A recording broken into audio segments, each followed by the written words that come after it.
Voilà, Mokolela mon Nabino Balade émission Le Peuple Parle, Le Peuple Parle, les émissions Nabino Bana Congo, Kakane Sinalubaka, Mboka Oba respectaka population na bangote aka Mboka ya kokufa, chaîne à télévision Oba respectaka ba téléspectateur na bangote aka chaîne à télévision Moko ya Iki bandeko na ngai na Mboka Oba respectaka population na bango, population wana souffrara te. Mboka Oba respectera population la bango à vivre à la situation difficile. Voilà pourquoi émission Le Peuple Parle. Et Zawada pour éveiller conscience et abato bazar au Kamba Bisso. Enfin que nos gérants na bango ils ont la pour intérêt na biso, ils ont la pour intérêt ya ba famille na bangote, ya ba tribu na bangote, ils ont la pour intérêt na biso population. Ba o bazar au sala misala, ba futama malamu, ba o ba sisi kela si bazwa misala. Bandeko na ngai nde lito toza nango mokolo lelo ba taxe toza kofuta ba canaliser ngo pour résoudre problème na kati ya mboka la biso Congo, problème o eza ko gete biso na kati ya mboka la biso Congo. Voilà, je crois que mission Le Peuple Parle banda eu déjà toza ba sujet belé d'actualité naza en direct. Je pense que bola osala déjà ba signe même na WhatsApp. Merci beaucoup toza déjà en direct naza webisa bino tobeta lisolo ya volcan oyo uti ko frapper na Goma et sali moi yiki moi mingi et puis importance ya volcan ezalaka nini, faut vraiment to meka ko beta lisolo nango après volcan nini yaka la suite nango. Est-ce que l'état a tché ba mécanisme pour la protection ya ba congolais o bazala kuna na Goma? Est-ce que frontière Kagame ndeko na biso, est-ce qu'a fongoli déjà frontière, est-ce que batu déjà balekali bokoye bango kaka awa na kati émission le peuple parle. Voilà, je pense que Torobé tapé au Italie parce que Mabunda au ba député ba reprocha qui est ba lobby incompétence notoire. Est-ce que Sam voilà c'est qui son nom Mbosso alors ça la plus que ou soit taillé ko corriger ba erreur moi na Congo ba yebisa qui que non incompétence notoire toté ezama solo trobeta mokolo lelo bandeko langa. Je pense que non moi qui faut beau supporter moi mon cœur parce que rozala tozala mettre bazar tozali na mona Congo Patrick na kati ya plateau, tozali na mona Congo Aristote Ngarimo soko yebi ke supporter attention te osali mo déplacement après ya bozonga émission ozala déjà sili. Voilà, tozala bango na kati ya plateau, mette bazin mbote na yo. Mbote ndeko John Kabamba, mbote pe na ba congolais nyoso to ba ozandingisa ya Rolanda biso. Voilà, amoni FARDC olati là-bas FARDC. C'est molo wana ngolo banini ndengo lati. Bon, Nicolo bazali ko sala biso to sensibiliser. Pona été armée na biso ba obazana front ba continuer na kobungisa banguna ba ba kwandeye biso.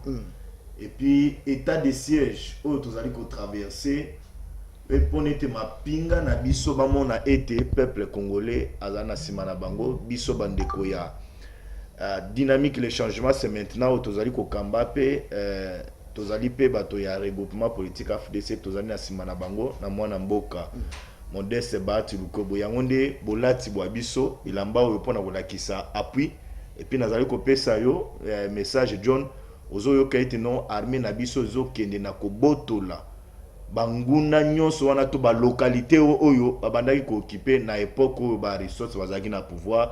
Mais biso tozali ko récupérer yango tout pour être non territoire national eza na maboko na biso.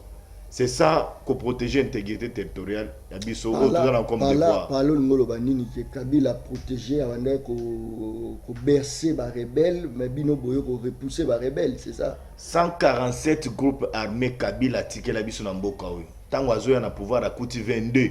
Mais tango azo bima na pouvoir a tiki 147. Donc souffrance sur les loto mona na mboka na biso mutu mususu azali ko contribuer nango ezali Joseph Kabila Kabange.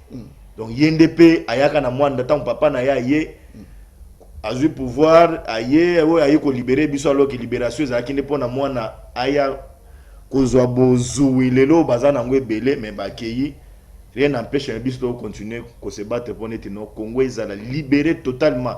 Bina mikolo ezali ko ya nous allons fêter fête moko ekozala ya dégâts parce que territoire national nyonso ekozala na kimia.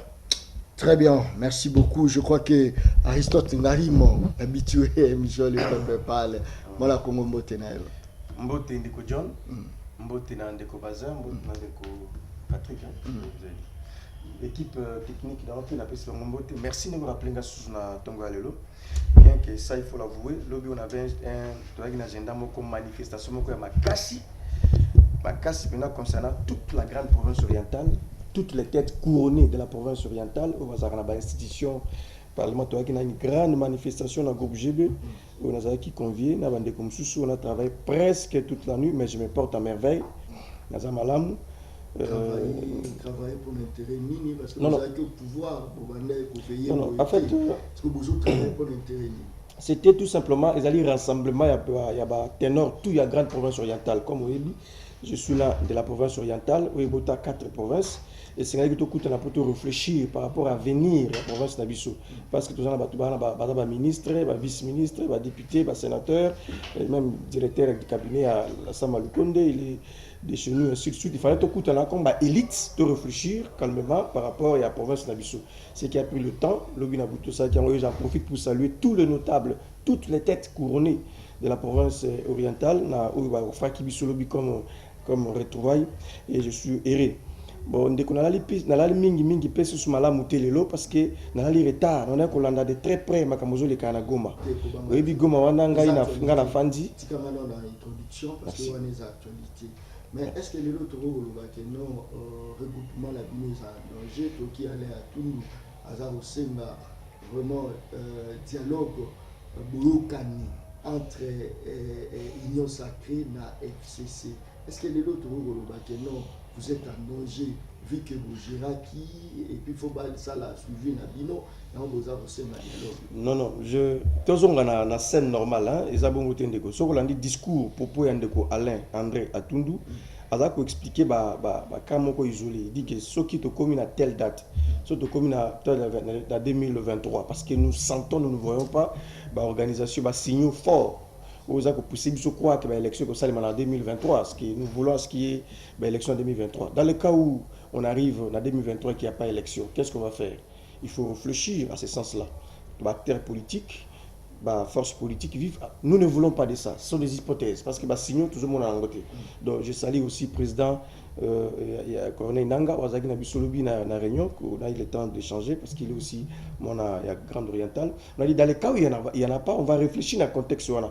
Ndeko obi foye bangolo komoko basa la kamut batandela kamutu mbeto te na politique ndenge bato ya union sacrée ozo komona bango basa biso cadeau en or na politique po ba associer biso to ba pesa biso passe moko to soit to senga kité non il y a pas de cadeau, on n'a rien à attendre na bango tant que zélo côté il y a rien alors rien on attend rien d'eux tout ça pour réfléchir combat politique dans la hypothèse que salema soki makamboki de gauche ou à droite raison pour laquelle André Atundu alobi donc bon politicien ngote bon on a sens moko contraire un sens moko logique et normal on a une saison de Bazin na habité Ndeko Bazin ça fait un bon moment sur la télévision sur PC Mbote bonjour Bazin mbamo Kabila ça dit que son discours à ce jour ils allaient tailler ils allaient concis kakana combat Kabila donc certes il y a eu vos amis comment député je vais arriver Bisso c'est la République après Kabila les Kola Foufou Bisso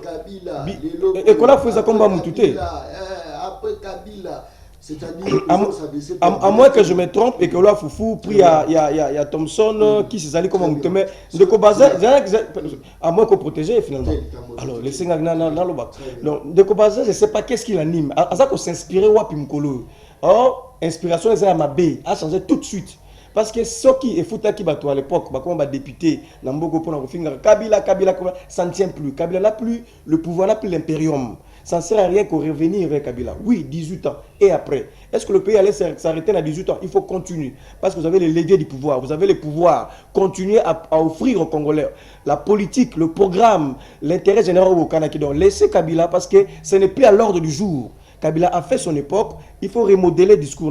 Donc, concernant Makambozo, le Canada, dans ces pays, nous avons vu la ville de Goma être envahie par le M23. Vous vous rappelez? Ville à Goma, M23, à Zouaki à un certain moment. Mais c'était sous Kabila qu'on a bouté, on a zongisi M23. Et puis il faut rappeler à Kango Ndeko. Alternance, tant que c'est qui n'a pas alternance. Na ko sal babe ngoni état de lié ko zong sur la dossier passation pacifique. Joseph Kabila azwaki 2 345 000 km² azwa PC en Mboka Fachi. Mboka Fachi a acquis réception. Merci Nambuko PC. Azui 26 provinces à PCA a acquis réception. Azui plus de 2 milliards de dollars qui na banque réserve de change azwa PCA a acquis réception. Azui actif naé à PCA. Alors s'il y a aussi des passifs, c'est à ce moment-là qu'il faut travailler, il ne faut pas tout politiser parce que on ne voit pas encore rien, mais laisser Kabila tranquille, il faut évoluer. Merci beaucoup Tozala Ndeko Patrick Lukala Tozala ya mona Kongo mbote nayo. Mbote mingi Ndeko John le peuple parle émission qui top penza so qui na lekia wa kisasa mona kangai tikate na pesa bandeko na ngai tozana ko partager plateau mbote na ko banana Ndeko Aristote mutu ya province orientale où ils allaient bastion ya nationalisme congolais. Exactement. Et si kwa pi Lumumba na ba nationaliste nyoso ba se sentaka à l'aise dans la province orientale. C'est de l'histoire de changer en côté et je suis heureux d'apprendre aujourd'hui qu'il est de cette province. Même si à Moutou Kabila, mais je présume qu'Azali nationaliste parce qu'ils ont bastion, il y a des nationalistes province orientale. Par la même occasion, on a fait si bandeko nanga nyonso, il y a province orientale mbote mingi. Na kosuka na maître bazin pembe oyo penza to kabola ba idete. Mais tika ete ndeko na mwangunga muko pesinga na sina tonda ye na ba émission mususu poebi bakanga kanga mwa mikolo 4 jours et j'étais étonné ya komona te mutu to soit na kanaye na ndenge ya politique to soit na kanaye na ba plateau à sala qui les 4 jours pleins matin midi soir pour visiter na Kachor kotikela moi eloko moi shawarma eza maître bazin pembe eza un comportement républicain un comportement patriotique eza na kola kisate même si to ko kabola ba opinion te mais bolingo ya kindeko ezali maître bazin pembe merci mingi pour na soutien na yo pe nzamba ko pambola yo po c'est la kubanga tout ça limite na yo ozwana to koti te po moi lo ba mukela na est-ce que boye banaka bien avant tout ça là bas plateau na biso nde ça là que boye bana c'est ça ma question te omoni ngana maître bazin pembe atako nazali muninga ya leki nae oyo abengami na kombo ya Simeo Isako na pesimbo tebele seleka na ngila Jean-Pierre Kaimbe ngana maître bazin to yebana na nzela Jean-Pierre Kaimbe na émission de griffe mbala liboso to kutana to sala débat to swana to pisana mbuti to bima relation etikala mangi to kabolaka vraiment ndenge ya ko gérer mboka te mais relation etikala po na shawarma wana sodozo résonant je crois que non eza moni eza te yokana eza symbole ya bolingo batu oyo bazalaka ba massa na ngai na presse na mona bango te mais ye mutu to swanaka na débat na ndenge ya ba idée na moi mukaza la kanango akikutikela na moi eloko akulia na prison eza eloko penza ya ko féliciter bande ba presse parce que non bande ko mususu non oui bande ba presse de manière générale UNPC biloba mais ba oyo ya plus proche ba famille na yo atikala mona na te yango na pesi merci mingi na ndeko bazin pembe pour patriotisme nae pour la compassion pour l'accompagnement merci mingi mais nakota sikawa moi loba mukena ndenga lobaki makambo ya guerre omoni te zela omoni ezana na kolobana na ndeko Aristote pour bazwaki mangonga que koyoko senga na batu te ndeko Aristote batika ndeko Kabila akambi mboka oyo pendant près de 18 ans oyo ya bien ezalaki ya mabepe ezalaki soki bato bakotondo ye pona biloko malamu asalaki a pacifier mboka akutaki mboka diviser a pacifier yango a réunir bato na ba Jean-Pierre Bemba to komina eloko to bengi république avec des lois aujourd'hui o to bengi les acquis démocratiques to boya yango te soki to kondima ke ye atiki ba acquis démocratique to ndima kapeke na 18 ans wana makambo mususu etambola te makambo mususu mabe etikala yango na oya mabe na oya bien bo transférer na ba maître bazin pembe yoko pekisa bango te baloba batanga kombo Kabila parce que Kabila quoi que l'on veille na tango Kabila pe bando tanga Muze bando tanga Lumumba bando tanga Kasavu bando tanga na Mobutu siko boni bino ko pekisa bandeko ba esika na pouvoir batanga ndeko Kabila discours Batika- wana botika batika- yango batika- oyo yo ozongisa Olingo- na nzela tango lobaki te tango bino bako tanga ekolo afufu mati madeso mati tango Kabila fufu ezalaki boye tango Tshisekedi siko bino mo bako tanga ibo bako chena débat siko soki mutu atangi a rappeler makambo na yo ya mabe asala e comme susu mabe batika Kabila te ndeko Kabila tokotika ka ete akota na histoire na ndenga bien na ndenge pe ya makambo susu etambola te pona maître Bazin Pembe bino boye na pouvoir bosali à peu près 2 ans na pouvoir beaucoup se vanter te na koloba te Kabila tikaka autant de groupes armés biso tokomisi na une vingtaine nyonso wana bitumba nano esili te. L'objectif est à la réduire les groupes armés. Mais l'objectif est à la Kabila tikaka, oyo atika, parce qu'il a dit qu'il n'a pas tout fait. Mais bino tango boye, objectif est à la to diminuer te, to sala nyons, to sili sabitumba na est. Yango, même si na partagera ba point de vue te ya mokonzi mboka, mais au moins biso nyonso tango asali état d'urgence na même si il y a beaucoup de choses à reprocher au niveau de la forme et à fond, mais au moins nous sommes derrière les FARDC. Parce que éviter aucune armée au monde n'a réussi à gagner la guerre sans la participation de sa population.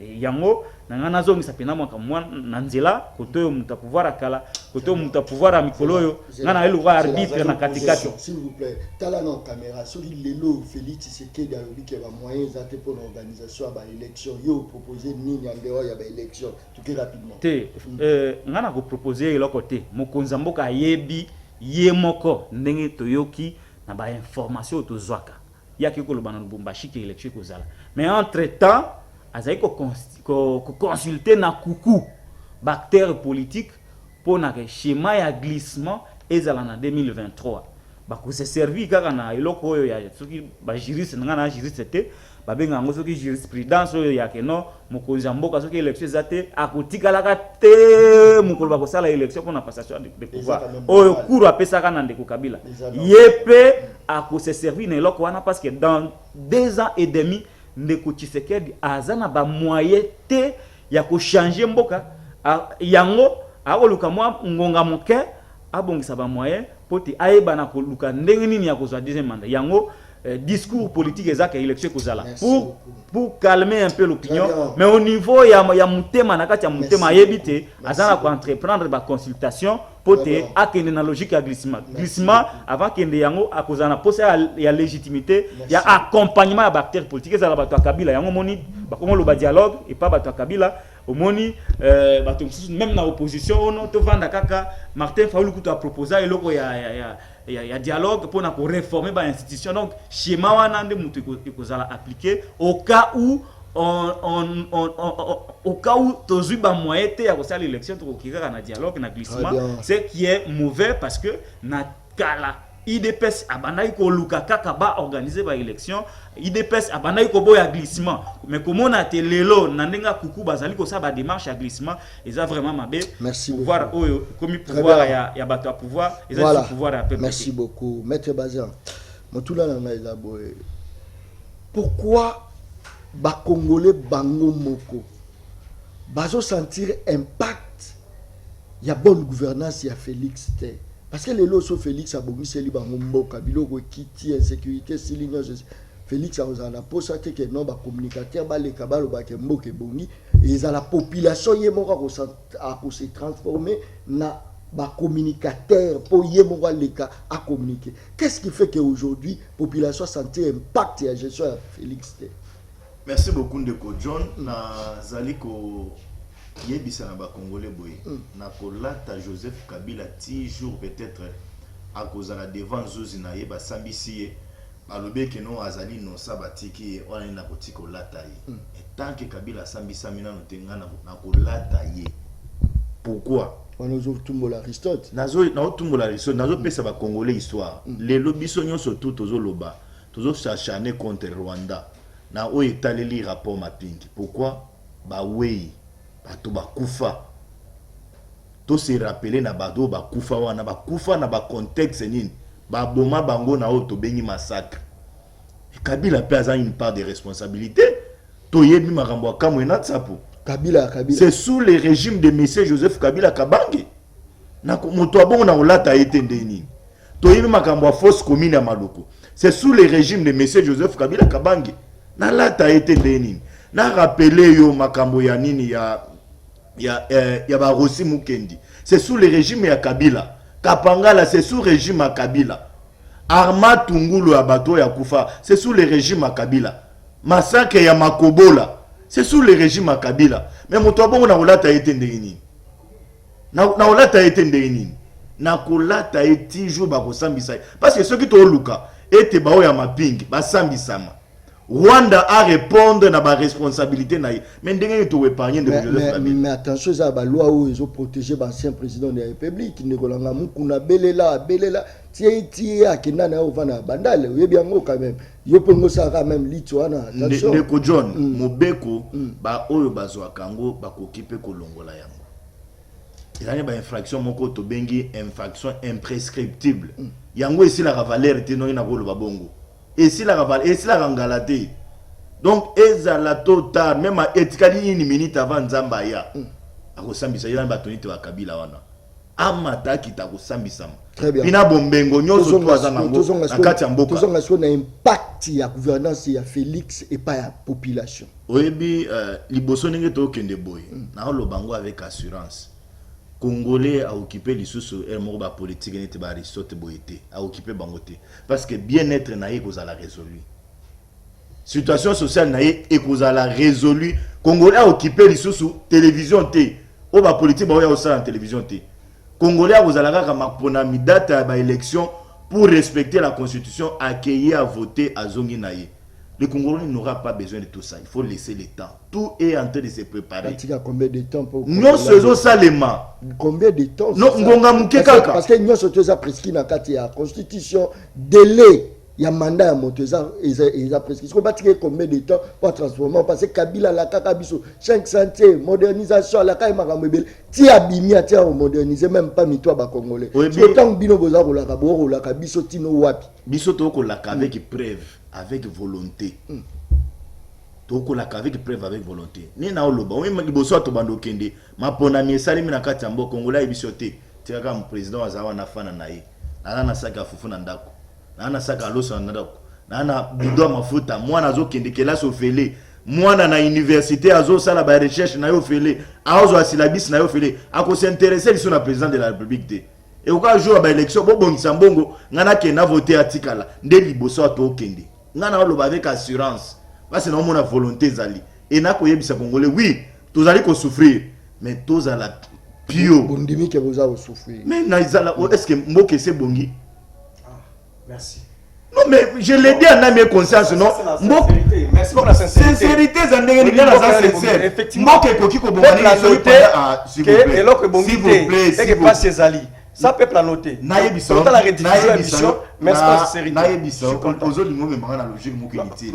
c'est pendant 18 ans qui ont été au pouvoir. Donc on peut arranger la Mboka comme République démocratique du Congo dans 2 ans, dans 3 ans. Dans 2 ans, Mouzé, après ça, Mboka on a monnaie.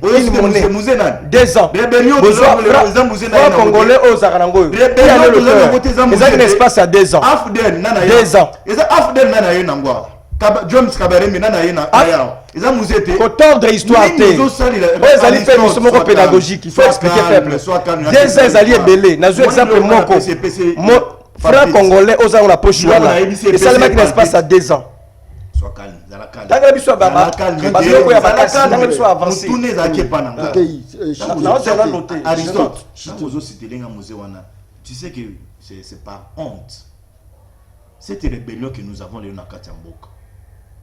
Joseph Kabila oya yebana kiti yokuta bato yebani Kabila est venu ici dans les bottes aya wana basokota makolo ayebana kiti mais yokuta Aristote yebani to yebi Kabila pa bia papa na yeno ils nous ont amené quoi? C'est pas la souffrance, c'est pas la rébellion. Merci. Non, merci ça. Merci beaucoup. Tu sais que la rébellion il y a kana makila. Un rebelle c'est un sanguinaire parce qu'à Bomak Moussé est venu ici, il a tué avant que Aya na soi-disant libération. Mais moi, je suis en train ici de rassurer au peuple congolais que tous à la serein avec Félix Antoine Tshisekedi. La situation va donc améliorer parce que l'indicateur est déjà clair. Parce que la lutte contre la corruption, il y a des gens qui ont lutter contre la corruption.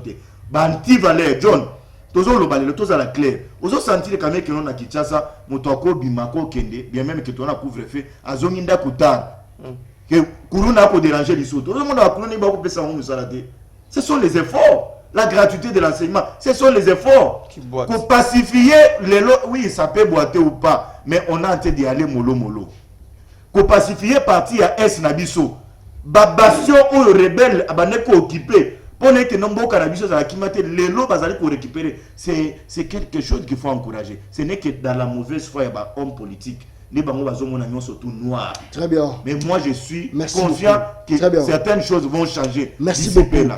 Volcan Nagoma est-ce qu'une bénédiction ou une malédiction tout rapidement Aristote Volcan Nagoma tous avons un contexte à malédiction c'est une donne scientifique. Ça s'explique sur le plan scientifique. Géologue, géographe, va expliquer biso à profondeur. Tous on a compte à malédiction et bénédiction. Mais avant d'aller trop loin, permettez. Tous en ont quelqu'un, oui, mais non, on ne peut pas cracher sur Mouzé pour que ça qui est un volcan. Mouzé qu'on a cité ici. S'il est ici aujourd'hui, le monsieur qui est en face de moi, il a le courage de faire la démocratie, de parler haut et fort. C'est parce qu'un jour, Mouzé a accepté de chasser la dictature la plus atroce en Afrique. Ils ont qui dictature, il y a Mobutu. Et on peut pas me dire, tout passer outre. Tout homme, écoutez, tout homme sérieux, nationaliste, patriote, à qui jamais qu'on crachait sur la mémoire de Mouzé comme Bazak Osalango. Mouzé, il a accepté de prendre les armes pour chasser la dictature. Pourquoi? Ah, on a Kinshasa, les gens ont cohabité avec Mobutu. Les gens ont pendant que ceux qui ont mis ça IDPS, la marche, tout ça, a joué à nommer mon Bango Kimi et Koti. Pendant 32 ans, personne n'arrivait à chasser Mobutu. Et il a fallu botte libératrice pour elle la dictature la plus atroce en Afrique. Et aujourd'hui, il y a craché sur Mouzé, que le monde te pardonne, que l'âme de Mouzé te pardonne. Et quand on a 2 ans, le monsieur, je ne sais pas, 2 ans, c'est alliés belés pour couper ça, signaux fort. Frère Congolais, la poche, tu sais qui est l'auteur, quel est l'initiateur, qui a engagé cette politique-là, et c'est dans quel espace de temps. Dans 2 ans, Mouzé a tiré Frère Congolais en marche. Oui, parce que doté mboka na monnaie mosusu mosom tolongoli na Zaïre to koti na monnaie et aki Mouzé a travaillé sans pourtant que Zambongo pas FMI Banque mondiale il a travaillé comme ça. Mouzé a équipé ma armée a fouti bango mimi solo $100 zoko pesa wake obunda. Mouzé a tia coup de transport moko ezaki a ofelawa ozoke bango sera la Jefang les gens qui ont vécu savent. Mouzé a côté service national monsieur. Ça dit que un politicien sérieux qui essaye de bafouer Mouzé, ça dit que c'est un monsieur qui n'est pas aussi sérieux. Mouzé c'est un icône. Mouzé c'est respectable. Il faut respecter Mouzé. Et puis, aux gens la rébellion. Ou soit, na une place histoire politique, ça occupé na vie na yote, mais sur une place histoire politique, on connaît que Mouzé ce n'est pas ce que tu dis qu'il est sanguinaire. On connaît que historique, il y a insécurité dans l'Est et banda wapi. Nani ayana ba Rwandais, nani moto liboso no ba Rwandais na mboka oyo. Pendant 7 ans, tozo premier ministre directeur du cabinet ya Mobutu aki Rwandais en même temps que ça office à premier ministre parce que dans mboka oyo tout ça pendant 7 ans, on avait un premier ministre. Et c'était un Rwandais Bisengimana qui était à la fois directeur ya Mobutu et il faisait office à premier ministre. Et c'est encore lui qui a accordé la nationalité collective na Banyarwanda. Et ça tout ça, c'est tout ça. En tout cas pour Mouzé, il faut non Mouzé balateur. Mouzé Mouzé balateur. Mouzé non. C'est une suite logique. Non, c'est une suite logique. Est-ce que l'élo volcan inconvénient nango eza nini et puis avantage nango zali to kei. Bon ndeko nako se prononcer trop sur cette question comme na Ebisio Zali il faut beaucoup plus que la spécialiste hein c'est un domaine hautement technique ça je le dis moi politologue internationaliste et au Nazali na repère sa réflexion moko superficielle pas purement technique. Il faut qu'on accepte certains sujets. Mais il y a liboso, il faut qu'on fasse historique. Et il y a dernière fois, Tozoa qui m'a cambo, il y a Goma et le cas qui est en 2002. Et ça, le mec qui est en 2002, quand on a vu la Goma, qui a plus de 250 personnes qui na Goma, plus de 1000 personnes qui sans abri na Goma. En effet, dans le français facile, la compréhension facile. Tant que le volcan, ma belé et fungwami. suite à réchauffement, il y a gaz, ils allaient bien na kati ya mabele fungami et bimisi ba lave, ils allaient kuna na kati. Donc, au terme technique approprié, jargon professionnel, c'est beaucoup plus les gens qui ont une très bonne qualification. Donc, à mon humble avis, je dirais que ce n'est ni bénédiction ni malédiction, c'est simplement la science. Hein, la science à travers la technicité, c'est va exploiter en gros pour couper sa biso. Je me suis rendu compte c'est avec regret, je me suis rendu compte que mboka na biso to tirer dans les leçons la précaution malam mutena makambo ça les makana goma na comité ya volcan ceux qui tozoa qui en 2002 et au makibato gouvernement la biso na tia ba mesure mon côté à précaution pour anticiper dans les cas où il y a comment faire pour éviter parce qu'on est revenu encore sur ça dans le bande ko ba kei ko kota na Rwanda ba kangeli bango na nos frontières ba kota na Rwanda za quitté il a suffi il a fait ba diplomatie sali makasi ko benga koloba nde Rwanda ko fungola porte na dernière minute a comme ko contrôler tout ça ba koti mais na première occasion Rwanda ba ki ba ndeko na biso ya Goma ba kota mais to sepeli nenga fungoli frontière ba ndeko ba koti pona ko kima moto wana volcan. Quand on parle de volcan, moi je veux qu'il en peu là-bas. Ndeko, ça dit que les autres ça dit ma belle peli moto. Moni ma belle fungwami moto yako bima. Ça dit que ba gaz, ça dit que c'est moi je me pose comme ceux qui lui fait le kozala. Kozala bongo parce que c'est tellement c'est les autres bangi samakasi. Donc on peut le fait qu'on n'a pas bien pris en considération cet aspect des choses pendant un bon moment, il y a un temps qu'on retombe quand yango. Donc il y a lié à récréation, à voilà. Donc ce qui coûte comme na Goma, au sumika ma belé à Goma boy, au tali yango place volcan lave wana izako sopana ko couler, au tali yango boy, tu vas te rendre compte que c'est terrible. Comment et qu'est-ce qui s'est passé ici? Donc moi à mon humble avis, je pense que c'est plus qu'urgent.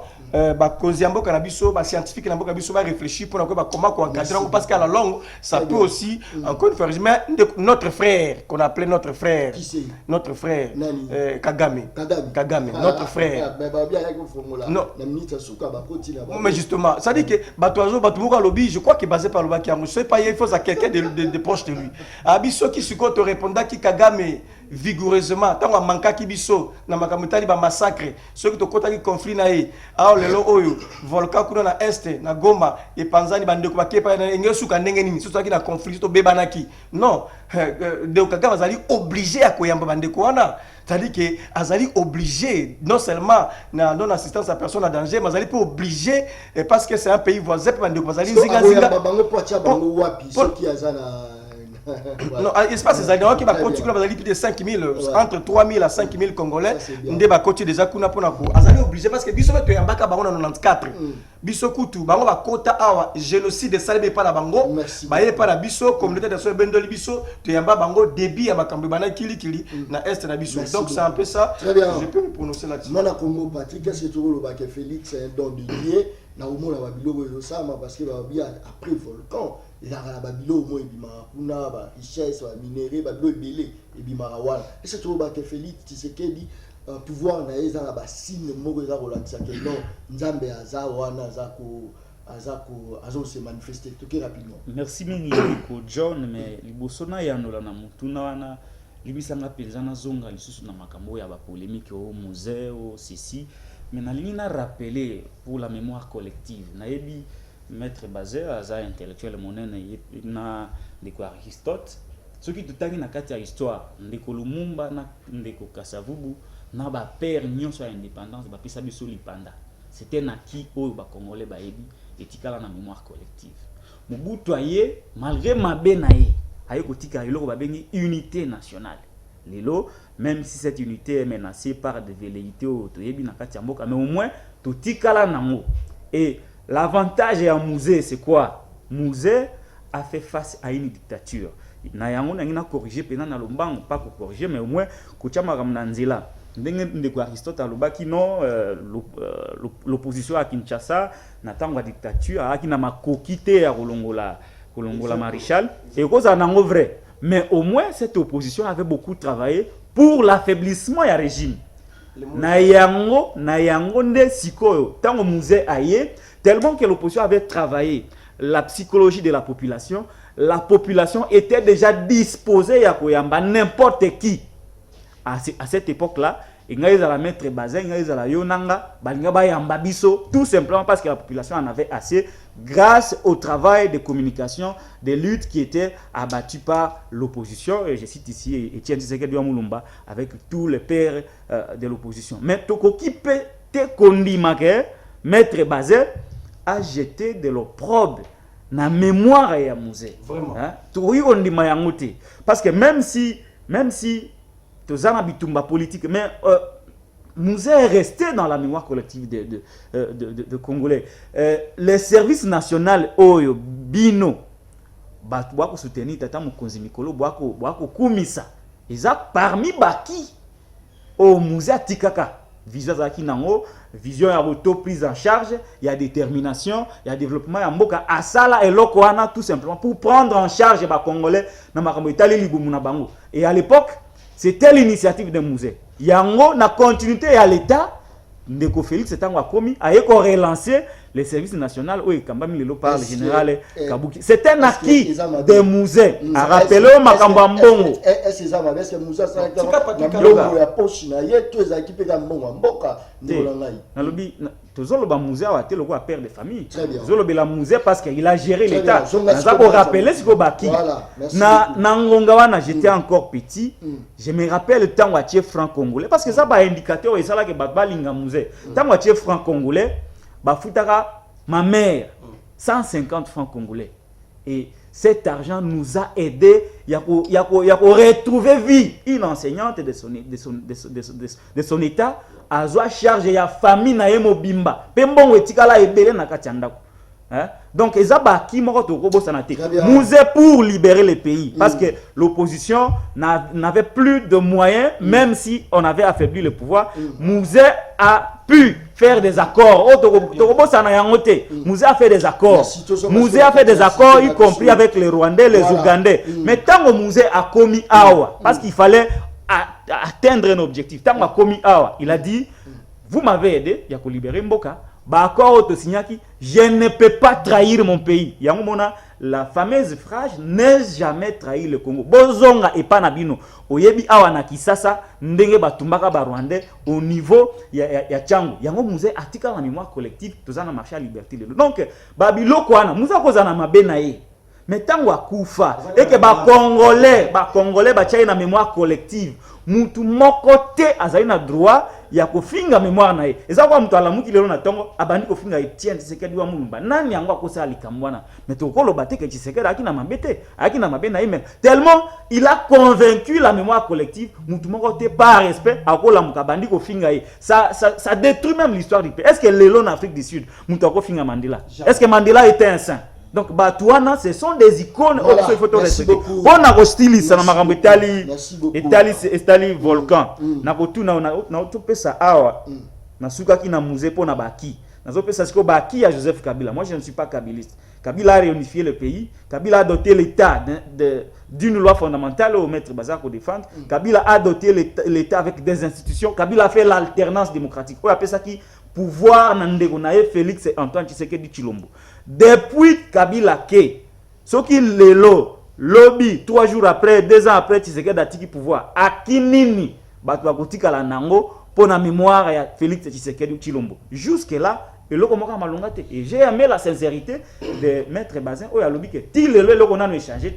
Nous allons souffrance, misère, c'est ça aussi l'essence de l'objectivité. Maintenant, et l'eau Babengi Volcan, je ne peux pas rentrer, je reste très réservé parce que c'est un domaine technique, mais au moins, tout ce que nous pouvons faire est qu'il faudrait que notre État a décaissé des fonds en urgence pour que bande kuna biso baki Rwanda balala nzalate ba ope batika na Congo balala nzalate bazwa encadrement non seulement à l'État mais aussi de la communauté internationale parce que on peut solliciter au babengi la solidarité internationale pour ces phénomènes naturels au mutumo côté azana makoki ya contrôler yango mais ndenge toyoka na kenda go mate mais ndenge toyoka que babilo kwa soki bimi na kati ya mabele moto soki sili et sika on komaka fertile bokolo na bandunda bokolo na ba pomme de terre bokolo na biloko ebele ekobota pe okipe ko sili sanzala. Donc c'est à nous de transformer ba lave wana na ba biloko moko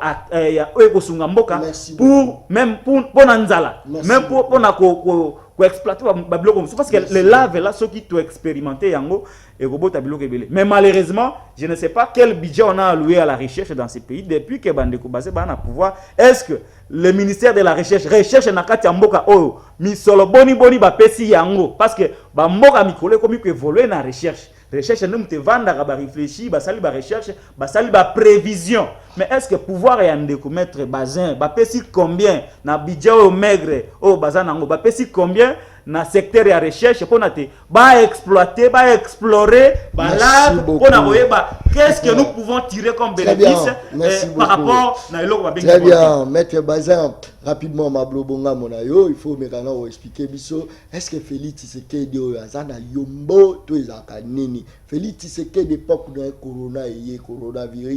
coronavirus est bête économie kati ya mboka na biso to ba selo to no ba corona za te botika ba sa musala économie mboka mata batu bandimaka te lelo ekoma na cop na kati na ngwana eteni bela ba koma ba millionnaire na sima ya eloko ana même bateau baza ko telemisaka biso wana o 22h mutu na ndaku on soko pesika ka 200 francs c'est-à-dire 1000 francs 2000 francs ba tikio. OK non et c'est tout le ba que non Félix Antoine Tshisekedi pouvoir ou bandero mérité que voilà pouvoir ba signer za au salama coronavirus volcan babilo réseau ça maman et belé ndeko basé malobonga munayo.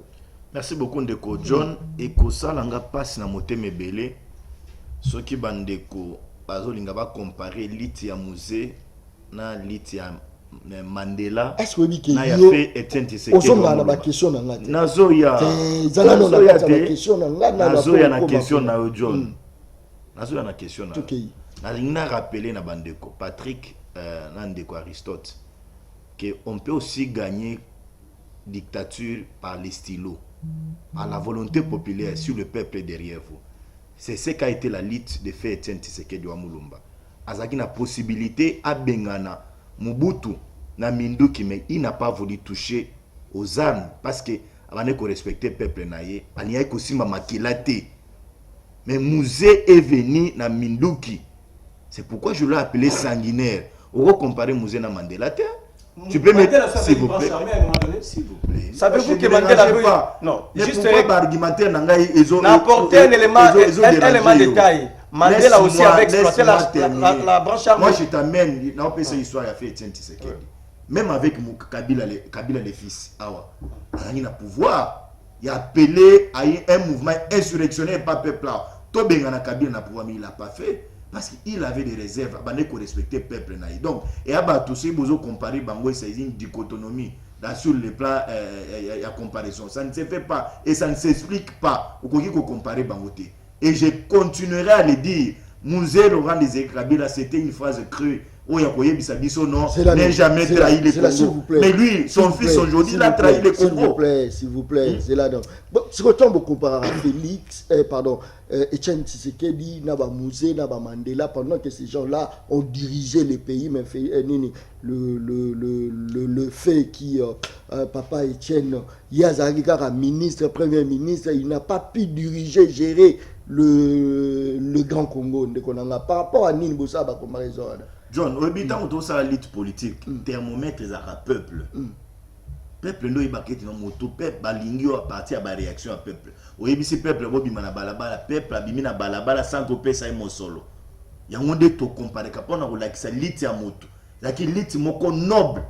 Noblesse zaki na kati ya ebele parce que il n'a pas touché na ba mindu qui pone que non azo abokonzi. Il y a bandoko se contenter lobi le pouvoir dans une démocratie, le pouvoir émane du peuple. C'est la volonté. Il y a peuple et s'exprime. Il y a tout ça la comparaison.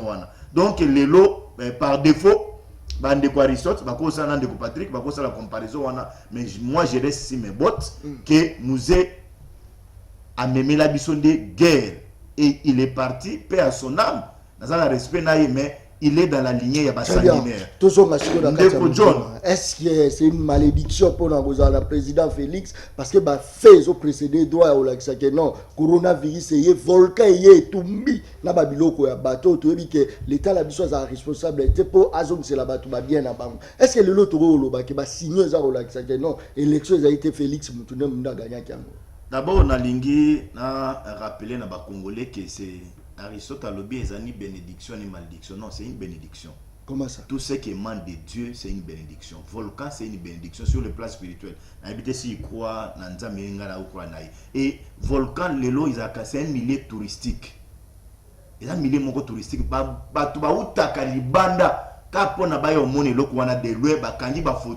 Donc c'est une bénédiction pour nous.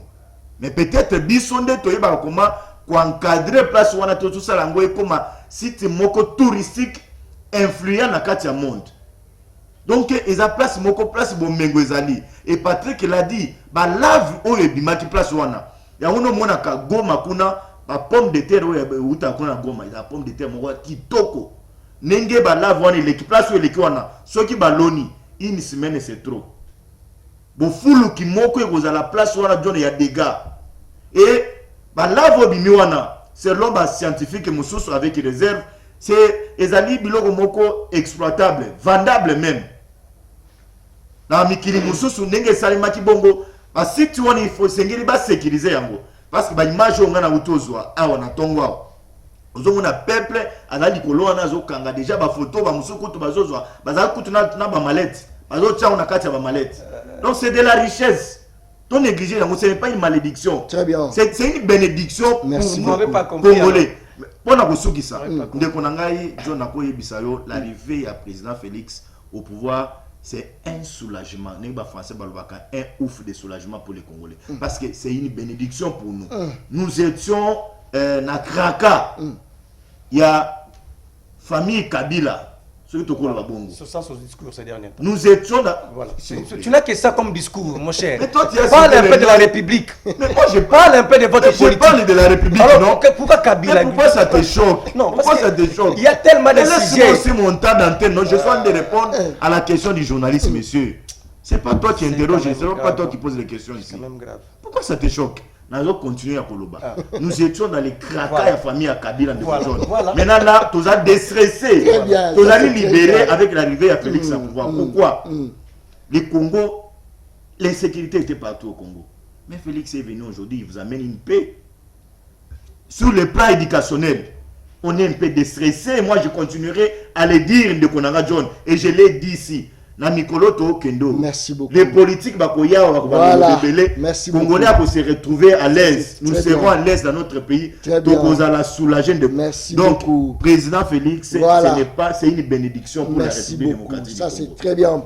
Voilà, je pense que non, il faut tirer la cache pour appeler la population rapidement le plus vite que possible. Non, je réagis. Je réagis en rapport avec quoi? S'il vous plaît. Je réagis sur quoi? Tu as cité des trois femmes, non? Mais toi, tu n'es pas Kabyle, non? J'ai dit mon nom, Aristote. Zéla, ma question, s'il vous plaît. C'est moi qui dirige. Je vous écoute, allez-y. Je suis comme Félix. Nalobi boy. Baruta ki kolongola Janine Mabunda pour une incompétence notoire. Est-ce que les autres kolobake non incompétence? Ils ont remplacé la compétence. Tout qui rapidement. Une très belle et pertinente question. Ndeko. Balobaka compétence. Tant que nous avons des fruits, des productions parlementaires, ils ont ganga. Ndeko nazo bisayo depuis Jean Mabunda Kenda. Mboso Kota. Motomoka défié combien de lois ont été déjà votées parce que c'est parmi les prérogatives de l'Assemblée nationale. Production parlementaire est zéro, inférieure. La seule chose qui circule dans l'Assemblée nationale, c'est l'argent. Il y a risque que les députés Oyo, Babi Manambongo est belé que les députés Oyo qui avant. La seule chose qui a circulé, activité principale, il y a des députés dans l'Assemblée, ils ont bon 10 000 $ pour la tutelle, motion telle, l'argent circule, mais si le plan qualité à production est l'autre côté. Tito, même la loi électorale n'a pas encore été touchée. Oh, ils ont pas une priorité, oh, calamité de l'élection, mais mais ce qu'on bon, tout ça, l'argent circule, mais l'activité parlementaire est à mais entre Janine Mabunda et l'autre, c'est le jour et la nuit. Janine Mabunda, c'était une femme compétente. Elle a très... En fait, Janine Mabunda, ça n'a rien à voir avec ma camitali compétence. Janine Mabunda, suite logique à chambardement politique mais si le plan travail activité il y a Moussala parlementaire Jeanne Mabunda est irréprochable cette dame là une femme intelligente attention une femme député bando ba que conditions de vie na bango bazo futa bango mbongo ndambo Mexico ça va non je connais l'assemblée nayebi passita parlementaire nayebi parlementaire nayebi rien n'a changé comment que vous en bon na bango il y a officier que on a compte goutte mais eux ils sont invisibles des autres mais belé $10 000 comme si député première activité dans l'Assemblée nationale ils ont qui pour la misolo motion koko isabato mais activité production parlementaire des alitaires loi ni a référence aux angozalité mais ce qu'on prend ça non déco rapidement 30 secondes parce que na ba appelle la population déco bazin continuer comme ça la confusion moko énorme et grave l'histoire ne vous pardonnera pas vous êtes de la jeune génération le kolanga ya politique comme matin mais s'attaquer à Mouzé vous n'irez nulle part et vous n'irez pas loin Mouzé on peut l'aimer ou ne pas mais Mouzé a créé chemin moko oyo et permettre vague mususu mboke basculer le système mususu tout le qu'on a dictature tout que on a système démocratique c'est que Mouzé a fait donc on peut ne pas aimer Mouzé il était respecté très même par le Rwanda. Tu te rappelles la date le 18 août 1998 quand Mouzé a dit au Rwandais de rentrer. Ce qui a créé la guerre, c'est Mouzé. On ne peut pas aujourd'hui être politicien et essayer de réduire la personnalité de Mouzé. Mouzé, quand il est arrivé, il parlait comme ça aux Occidentaux. Il les expliquait par rapport à Mboka. Donc, beaucoup de respect. Si vous voulez avoir une grande et longue carrière politique, il y a des rubicons à ne pas franchir. Il y a des hommes à ne pas toucher abusivement. De Lumumba, d'abord de Lumumba, des gens comme de Mouzé. On se rappelle des musées par rapport à actif de Kolobia. Mais si on déco Félix, je suis déco Félix président de la République. Ndeko Mboka, balobakateza okende liboso na ba dialelo, na ba procès de tension, na ba idée à malamu. Balobaka Mboka zo kende liboso na ba indicateur. Et ça indicateur ba bengango indice de développement humain, IDH.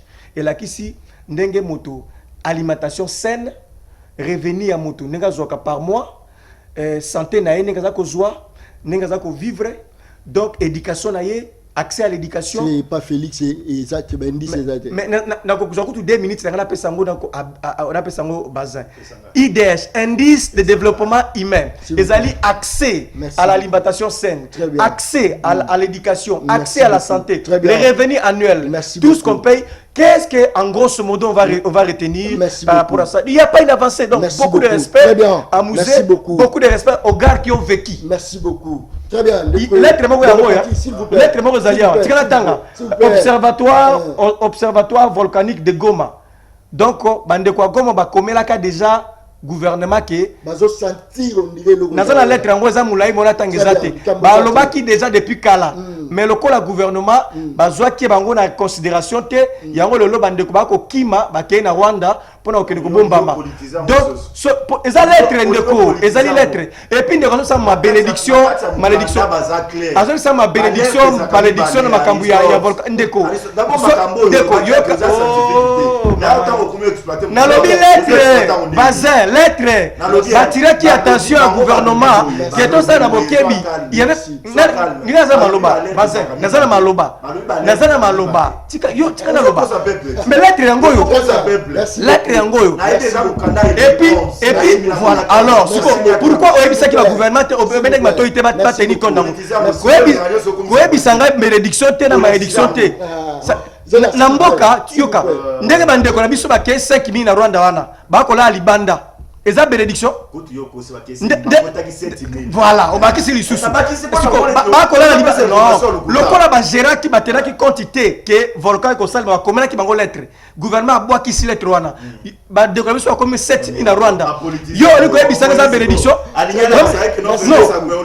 merci beaucoup voilà mon lettre est là rapidement est-ce que le toujours senti quand même impact y Assemblée nationale depuis départ il y a Janine Mabunda toke rapidement tokotaka wana toke gauche droite pour na ya m'appelle la population ngana ko sala une minute na ko umela te na ko sengelo wa liboso na maître Bazin a présenté des excuses à la nation pour avoir Ça, c'est jeté, grave, ça. blasphémé il a raison. l'image et à Mosé. Tu dois demander pardon. Il faut qu'on pardon à combat Mosé. C'est grave, tu dois bafouer Mosé. Ça, c'est grave, ça. Il faut s'en pardon. C'est grave, hein, Mosé. Mosé, c'est. Zana maîtrise des maîtres. Vous avez quand même un avocat respecté, Zana la maîtrise. Yo kana nutende. Yo kana pardon na yo baza. Omoni Mouze na Lumumba. Mouze azana eloko oyo ba décoraka bat na mboka. Yo soko zui mérite na mboka oyo. Ba ko décorer ba ko tanga kumwa Mouze. Okoki jamais ko saboter mémoire à Mouze. Ça c'est vrai. Quelqu'un au l'état reconnu.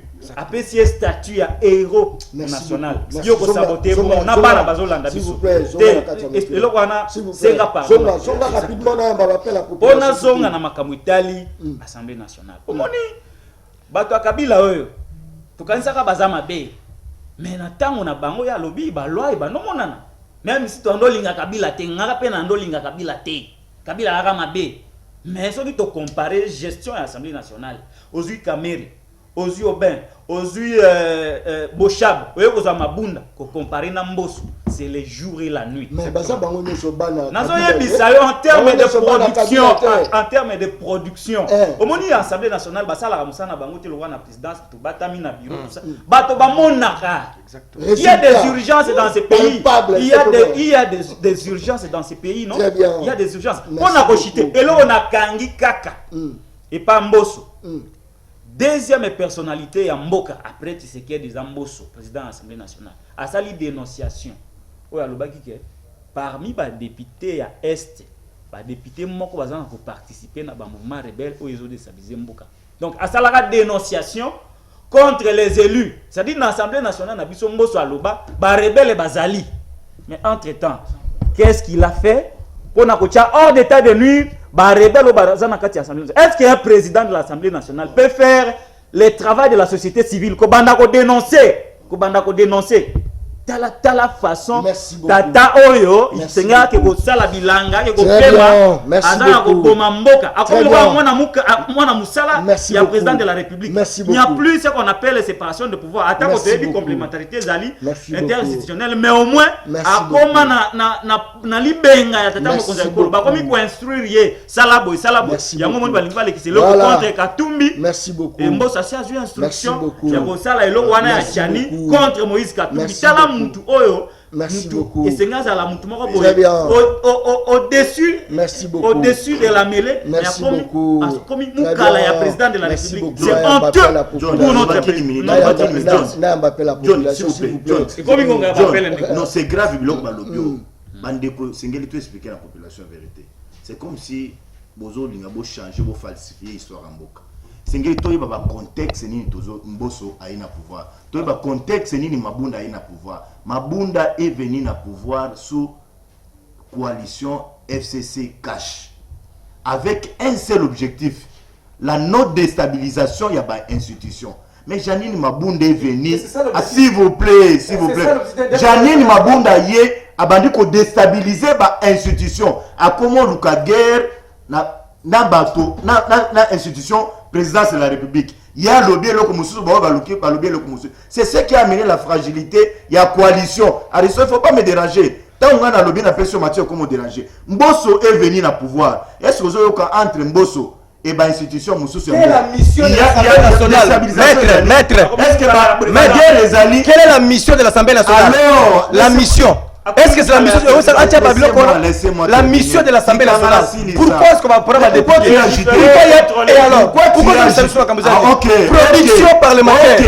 Tu veux pas d'autre chose? Le Parlement a pour rôle de contrôler. Et alors, est-ce que ça l'envoie? Ok, je suis d'accord, mais laissez-moi le temps à la population. Parce que Bino Boni Ngabo Tchao, Mbosso n'est pas en train de travailler.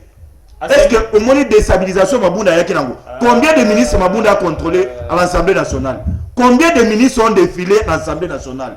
Combien de mandataires ont défilé dans l'Assemblée nationale? N'a l'époque à Madame Janine Mabunda. Combien de militaires va député Mabunda Longolaka? Mais soyons quand même conscients, non? Mbosso est en train de travailler. Maintenant, si comme Mbosso a la logique, il y a qu'on travaille pour l'intérêt de la République, beaucoup mieux déstabiliser. Bolingue qui n'ont guère de côté entre Mbosso. Mais ce sont les députés. Les années par députés, s'il vous plaît. Merci beaucoup. Merci beaucoup. Merci beaucoup. La CENI. Nous aurons les élections préparées. La loi organisation fonctionne à CENI. Mais ça les maths. Mais ils ont c'est là où ils ont proposé ma combo. Quand Bolongola qui mabunda, tu as la différence. Il n'y a pas une différence. La mission de connaître la mission. La seule chose qui a circulé, ils allaient mbongo. Mbongo aussi mon ango. Tu as vu l'argent. Tu as vu l'argent. Tu n'as pas papa Molière. Est-ce que la référence Molière. Allô, Obeng Bishop Komodani. Allô. Allô, Ndeko. Bakat personnel, quel point de vue là? On a bengi à partir à limiter. Nazo kaonde kolangai. Bon, na regretter mini, ndeko basé à mutwatanga. Na pende na zaliawa, na sala droit. Mais vraiment na regretter pour na ba propos na vis-à-vis à papa Mouzé. Mukunyo sa yebi. Lisi ya papa wana. Mubutu azaki mutu moko otelemela ye azalaka te. Malgré papa wana ayana ba Rwandais ko basunga yeto longola papa wana, mais après quelque temps alakisaki bango face azongisaki bango nyonso mutu nyonso ayebi histoire wana, mais lelo ako loba contre papa wana te vraiment assez excuse. Très bien, senga pardon. Allô Ndeko Obeng Bishop Komodani. Bato tanganga na senga pardon. S'il vous plaît. Allô Ndeko. S'il vous plaît. Allô.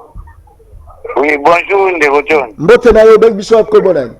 Bon, comment on a tiré na bengino na commune à Kimbantseke. Nazoka yo. Na lodi boy botuna nga papa Bazin. Po anini makamyo sa Felix yenyo za lobaka ya malamu. Azolo makama kabila. C'est ça, ça 37 ans. Déjà, au constat, c'est pour que tu trouves ton pécho passage à aucun 37 ans. Tout n'est pas papa wana. En plus, boti wana ya lati. Nathan Abila, nous sommes à combien? $5, 4200. Mais le lot, ça combien? On a sommé 4500 papa. On a sommé 4500. Allô, allô, papa, on a sommé 2000. Allô, allô, allô, allô, Moni. Allô, allô, 4500. allô, bonjour. Mbotenayo. Nabengi bino a partir à Mongafula. Nazoka yo ngai. Na, nabengi no porta Mongafula kumuna ngai caps. Nangi na disonon bandeko ya FCC avandi pembeni wana.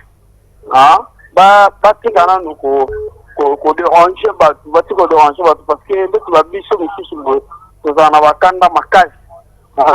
Bako comparer Jean-Charles Ambo. Voilà, je pense que nous on a évité ceux qui bakati pas. Allô Ndeko Obeng Bishop Komodani. Allô, na bengi bino na commune ya Ndalima. Voilà, participation là rapidement. Bon, na sengi na papa wa lati teni. Eza ba Congolais biso nyonso. Faut pas que na ba discussion moko inutile. Aujourd'hui esika bosala nde bato balekaki to bosala na 18 ans wana, mais tokanisa nde esika tookende po esika tookende toyebi te, mais esika touti da toyebi 2020 tozongaka te bosala nde mpona ya mibale mpona musée.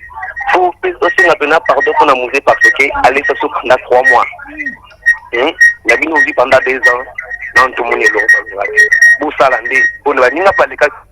Allô Ndeko Obeng Bishop Komodani. Allô, Nazoka yo. bonjour papa. Mbotenayo. Na bengi na commune ya Ngiringiri Participation na yo.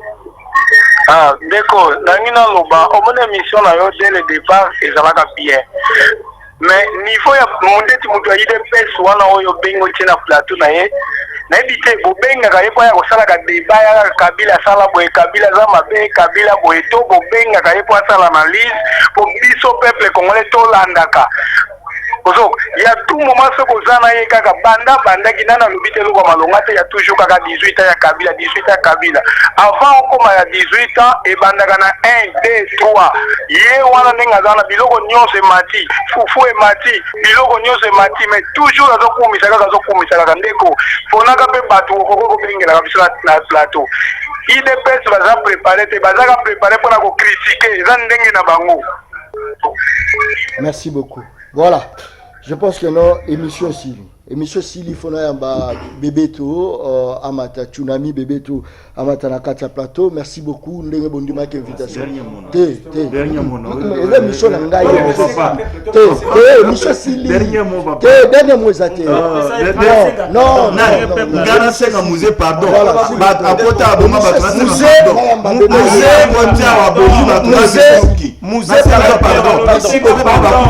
Musée Laurent Désiré Kabila Tolingae te Musée Azali Moutazali respectable Musée pour avenir politique ya basé pembe et sengela senga pardon na makambati ko finga musée denga finga musée peuple kongola monio akolimbi soli susute senga pardon. Merci beaucoup. Senga pardon. Merci beaucoup. Musée Ozo la frère congolais parce que musée appelle ça frère congolais. Merci beaucoup. Frère congolais la musée m'appelle ça yo. Service national zali musée. Musée abengala beaucoup. Très bien. Voilà, toujours continuer mission Mokola Lelo, le mission les peuples. Lelo l'ingage ça la baka bongo. Voilà, le tsunami azaro mata rapidement parce que les émissions les peuples parlent, les émissions tobeta lisolo, comme kana robeta lisolo, ya marambo ezaro leka, état de siège yepé amoni yango ndenge nini.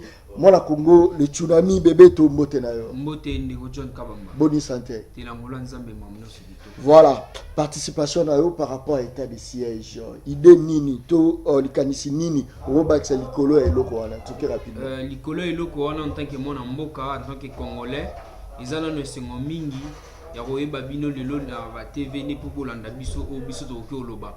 Biso to oloba boye pona likambo ya état de siège.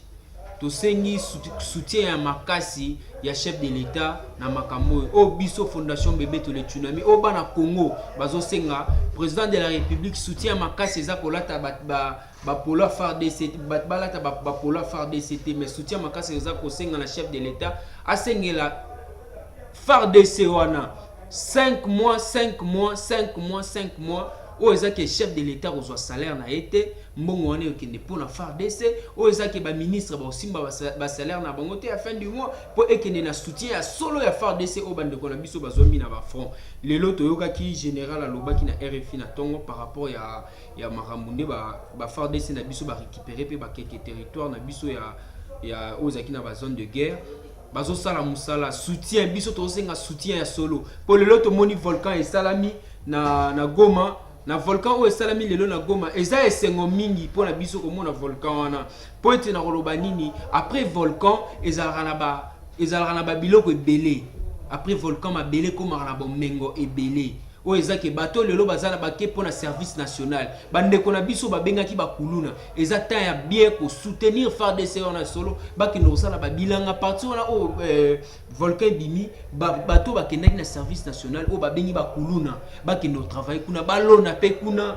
ba sécuriser côté wana o bato babimi po bakota Rwanda batika ngo vite eloko biso tokosenga soutien ya solo ya FARDC mboka o tolembi polémique o ebano ya baba no dimnaka ba te tolingi suma makambo wana te tolingi lelo eza FARDC zo sala musala makasi biso tout faut reconnaître yango biso tokosenga boye na chef de l'État soit 5 mois na ya salaire abinga na simba mwana mbongo na ngati peuple leli nazaki lobi na radio bat babengi babi idée wana bopesa ki na radio bino fondation bébé to le tsunami chef de l'État atika 5 mois na ye ba ministre ba pesa 5 mois na bango salaire ekende na compte FARDC ya la police ya armée de l'air ya armée militaire na biso tout ça siko on a besoin de soutien solo ozaki bat balata ba polo kaka te po batiaka soutien on n'a pas besoin de tout ça.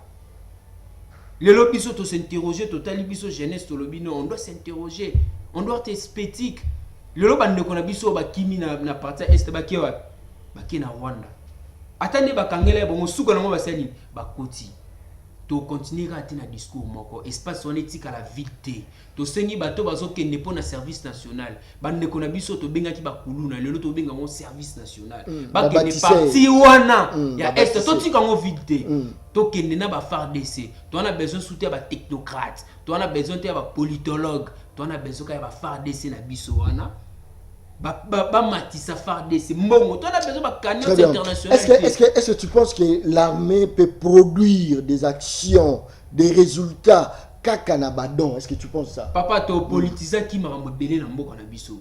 Le lot m'a fait comme un palpable.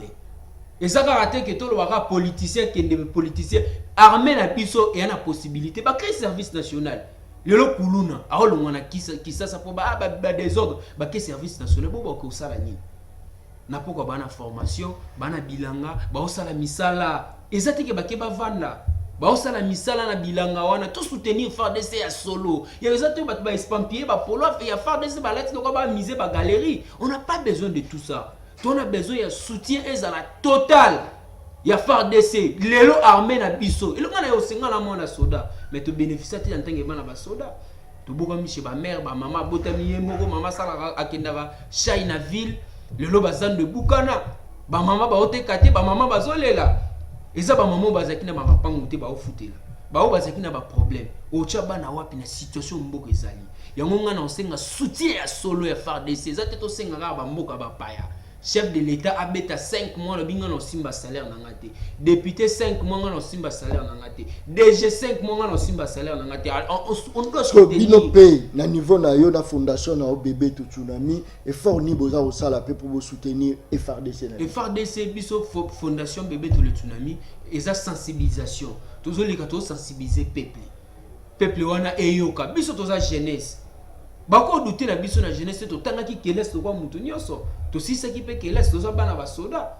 On a aussi l'expérience de faire mais on travaille pas. Mais au baza wana to sengi lelo ba politicien ba génie nyonso Congo ba sangana ba récolter ba 5 salaire ya ministre ya Congo 5 mois et renforcer na temps on les permettre ba créer que lelo policier le lot armé na biso basa na salaire mon stable après 5 mois on a pena le président Bimabi arma bandozotan police bandozotan mboke ningani. C'est ça le pays, il faut approcher à peuple. Il y a beaucoup de gens, il y a beaucoup de politiciens intelligents, super intelligents mais risés. Aux hommes très risés. Tu continues à tenir la politique, on est légal. Si tu biso peuple, tu sais que chef de l'État 5 mois qu'on soit salaire na yote. Obi 5 mois de salaire na ngekende na FARDC. Très bien. Ministre eloko biso to senga ngwana biso fondation to zo mi na Facebook ba obeta fondation bébé to le tsunami et mon activité to salaka. Très bien, dernier mot na yo parce que to komina suka. Dernier mot na ngesa ka soutien aux populations to pesa jour na semaine yo o to kotika pe ya biso papa mboso kuna na assemblée en tant que jeune to bilo moko boye. Oui. Bébé to le tsunami. Enveloppe boyo te remettre. Mboso za semaine prochaine. Et ça combien tala la caméra. To ça la mo semaine to se préparer photo mona tous à peine à mettre la biso tous à naïe peut travailler naïe ou tous à la mamunio si faut à la nord tout que ne pensa nord de Mibeko tous à la population ou tous à 5 mois 5 mois en état d'urgence à sur les chefs de l'état en état d'urgence à état d'urgence à salaire dans 5 mois ministre Abina état d'urgence à salaire dans 5 mois le temps on est permettre gouvernement il y a 3 ans au bas bon sa salaire il y a policier il y a soldat na biso na bo peto chef de l'état au lekana lo ba ke salaire il y a soldat liboso bandozo 1500 très bien 300 et 3 millions 4 millions 5 millions de francs congolais faut to pesa mbongo monnaie na biso valeur très bien voilà voilà merci beaucoup je crois que Kakane Sinalobaka émission ngeza baleine baliaka ela mokolo moko te baliaka baleine ndamo namo botolia patina ma baleine boigolia mettre basé Aristote Ngarimo mona Congo Patrick botugolia vraiment baleine il y a solo je crois que non il y a un homme intelligent un homme, un grand patriote, un homme bourré de l'intelligence et de la sagesse générale, Major Kasongo Kabouik, Bomoni, Neni a excellé dans le domaine naïe, Bomoni Nengeni n'a pas si résultat, n'a taille moqué. Les autres ont l'entreprise, tout ça par terre, Mbongo Zate, l'autre côté. Mais voilà une personne à Koutaki, service national en dessous de la moyenne, même pas Teni, même pas Mutuka, même pas Eloko. Le service national est comme la Mituka. Service national, l'élo et commis qu'on doit battre prise en charge. En tout cas, félicitations à général-major Kassongoka Bouik, mon Konzamboka Félix Antoine Tshisekedi, social les ANAC. Paix sa confiance dans le service national. Paix sa confiance dans le général-major. Je crois que tu as la liste nous allons na kati ya mboka ote. Mosala obiso to sali to la kisibino nengenini ba gérer avec général Kassongo Kabuk. Je crois que émission mon colo et mon colo lelo et sili aussi mon caméra. Tous les dans la Congo bien aimé soda. Félicitations. Ça bien. Félicitations moi la Congo.